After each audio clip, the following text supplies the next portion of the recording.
master, dito na po tayo sa second layer. Ipapatong na po natin dito yung magnetic coil natin sa second layer. Itong naipatong na po natin dito, first layer po lang to. Tapos ngayon, bago ako magpatuloy master, sinasabi ko sa inyo, sa bidyong ito matutunan nyo kung paano ang tamang proseso at ilalahad ko ang mga sekreto sa pagre-rewind para sa lahat na interesado at gustong matuto. Pero bago ang lahat mga master, huwag niyong kalimutan mag-like at mag-subscribe at i-hit ang notification bell para updated kayo sa iba pang mga video.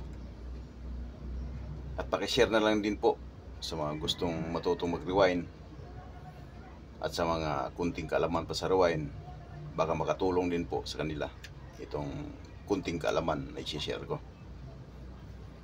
Dito na po tayo mga master. Huwag na natin patagalin mga master. Aktual at theory ang gagamitin natin para mabilis natin matutunan ang mga sikreto sa pagre-rewind. Dito na po tayo mga master sa pangalawang patong, pangalawang layer. Ngayon mga master, kailangan lagyan natin ng insulator itong side na to, kasi dito tayo magpapatong.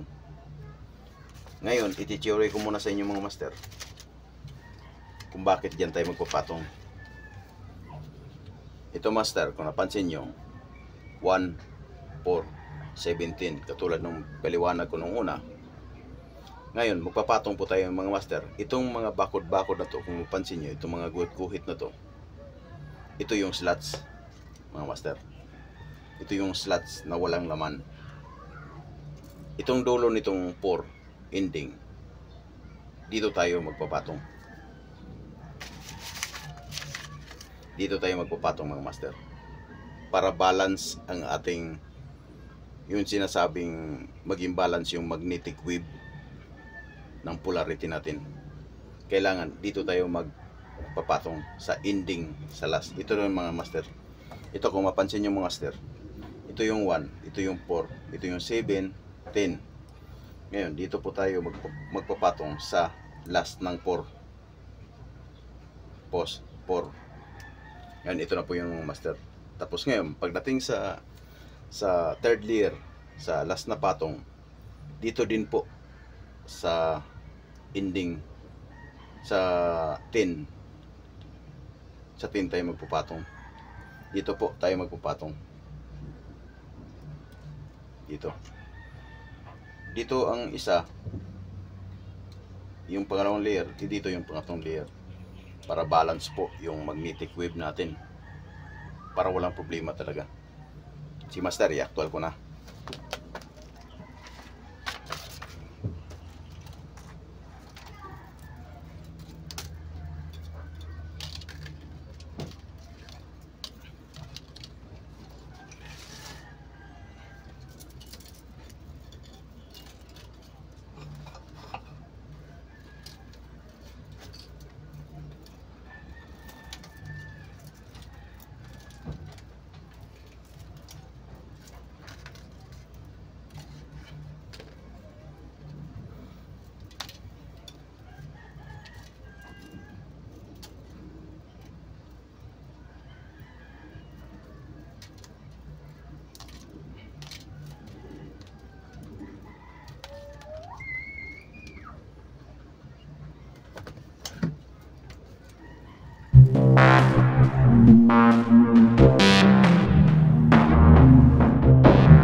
master, dito na naman tayo sa second layer, ang connection ng second layer. Yan, gaya ng sinabi ko nung una, yung kaibahan lang ng second layer, yung connection ay numbering lang, pero parehas lang sila ng magnetic pole. Ang kaibahan lang numbering. Ito yung magiging, yung 1 nagiging 2, yung 4 nagiging 5, yung 7 nagiging 8, yung 10 nagiging 11. Kaya gaya ng sinabi ko nung una, nung paliwanag ko nung una, na ang sa second layer, ang magiging numbering niya ay 2, 5, 8, 11. Kaya kung mapansin nyo, yung paliwanag ko nung sa first layer at sa second layer, iisa lang. Numbering lang ang nagkaiba. Starting, magnetic pole, sundin yung magnetic pole, yung rotation ng ano, ganon. Starting, kasi itong sinusunod natin, yung magnetic pole sa taas, yung pabaliktad, pupunta sa 5, then iyan yung out nya.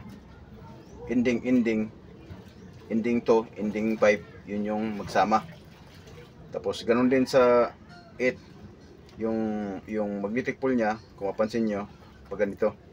Kaya yung rotation niya pag ganito. Tapos yung partner niya 11 pabaliktad. Kaya dito naman siya. Pag ganun, ito yung out.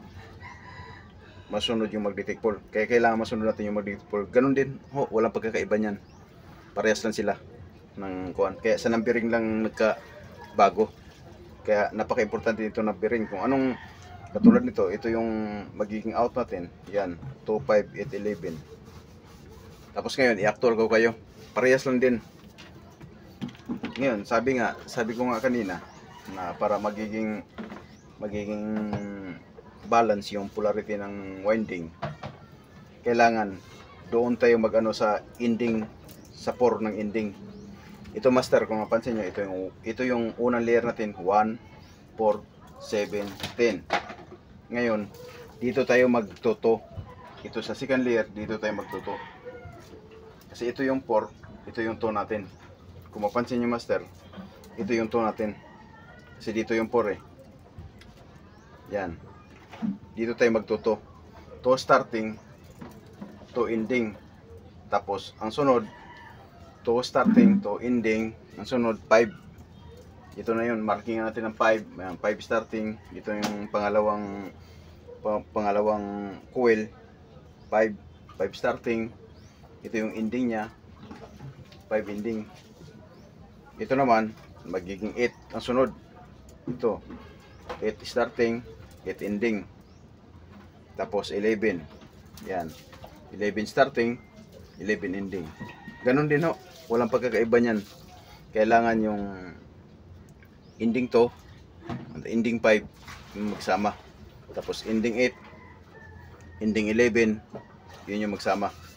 Kaya i-actual ko kayo naman ulit para kahit pa paano, iulit-ulit ko para mapasok sa isipan nyo na talagang parehas lang din yung connection niya sa kung anong connection ng first layer, second layer, third layer, iisa lang ho yan.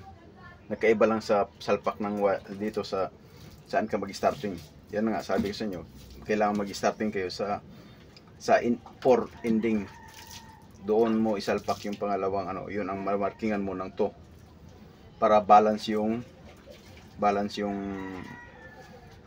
magnetic wave ng winding.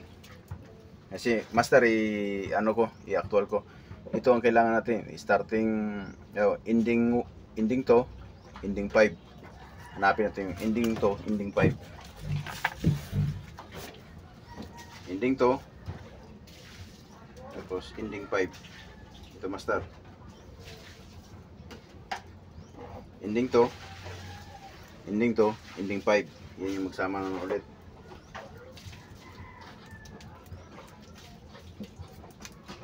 Tapos sinabi rin dito, ending 8 at saka ending 11. Yun yung magsama. Ending 8, ending 8, ending 11. Yan. Yan master, ending 8, ending 11. Yan magsama. Yan.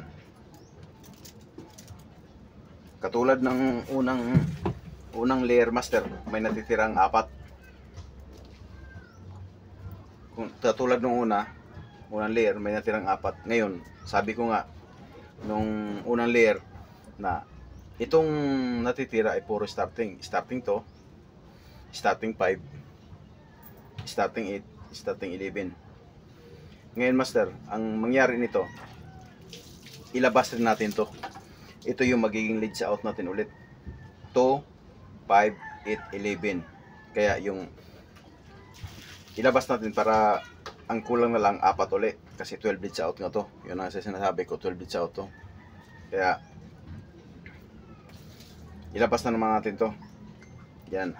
Itong mga natitira master, itong puro starting 2, 5, 8, 11. Ito na naman ulit yung leads out dito.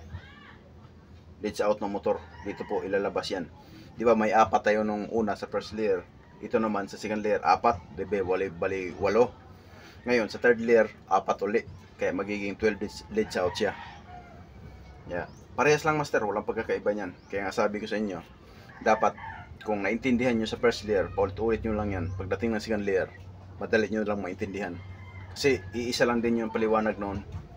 Kaya kailangan lang, kung mapansin nyo, kung saan kayo yung starting ang nagkaiba doon, kung saan kayo isalpak sa pangalawang salpak, para magiging balance yung polarity, magiging balance yung wave form ng